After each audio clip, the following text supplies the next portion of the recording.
What do you identify as key concerns around the level of crime on the Sunshine Coast? What types of prevention, early prevention and deterrence are you committing to deliver?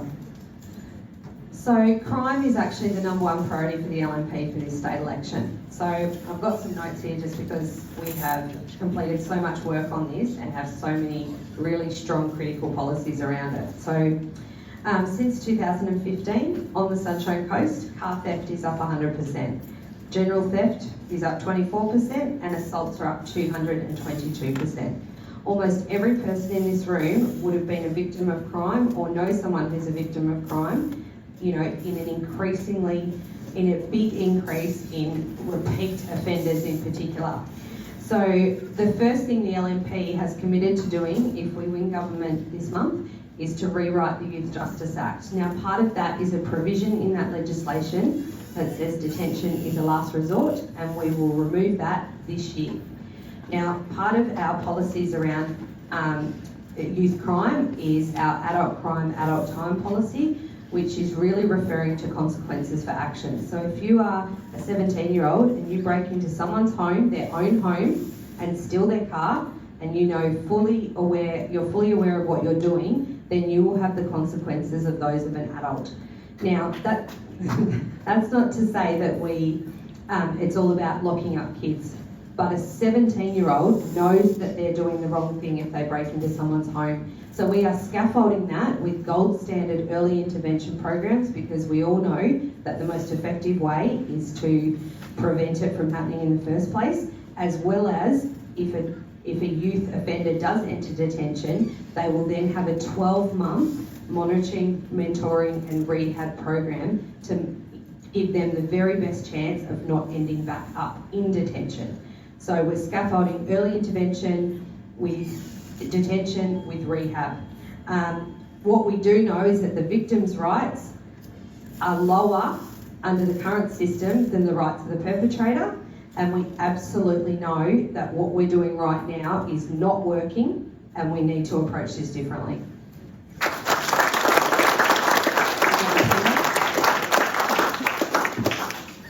Thanks so much.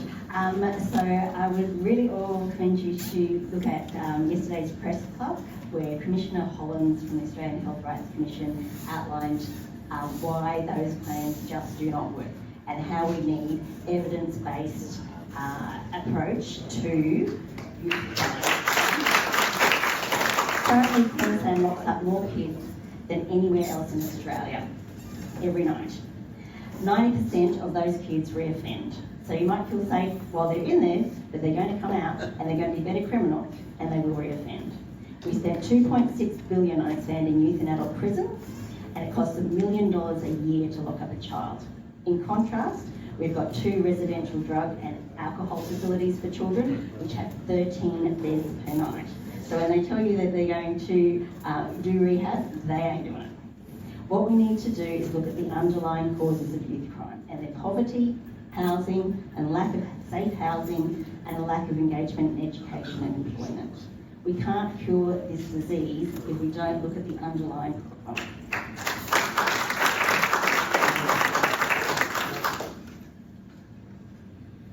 Thank you. I'm going to quote the officer in charge of the Caloundra police station, who said at a meeting I was at about an hour before I arrived here, we live in one of the safest regions in Queensland. Now, Caloundra has crime, it will have crime tomorrow, it will have crime 20 years down the track. That's not to say that you don't address it, but we mustn't overstate the fact that the crime rate in the Caloundra division, according to the Caloundra police, is just slightly above half of what it was 20 years ago. And if anyone thinks that the police are inventing those statistics, I suggest you take it up with them. They have very strong opinions on it. But you've got to back them up. So that's what we've done in Caloundra. Just recently we signed a contract for a police helicopter, the first dedicated police helicopter that we've had that we will share with Sunshine Coast and Harvey Bay. The thing travels about 700 kilometres an hour, so it's going to get to Harvey Bay quite quickly. But it is based in Caloundra. I can tell you, our local police are extremely pleased. We have opened a new police station down in Aura with extra police, And we have put the ANPR cameras, the hidden cameras that detect stolen cars as they come up the highway, because we know that our crime in Caloundra is important from the northern suburbs of Brisbane, so these cameras ping them as they come up the highway, which is why unlawful entry has actually gone into decline in the Caloundra Police Division. Again, those are not Labor stats, those are not LNPs or Green stats, those are from the Queensland Police. Anyone who thinks that this government is soft on crime, I've got a statistic that I actually have really mixed feelings about. So Queensland at the moment, if you take a snapshot on any given day, has more kids incarcerated than Victoria, New South Wales and South Australia combined. That is not the symptom of a state that is soft on crime, but I'm just not sure that that's a great outcome. I think the early intervention strategies, FASD clinics, all those sort of things have to be taken in conjunction. You will not arrest your way out of crime.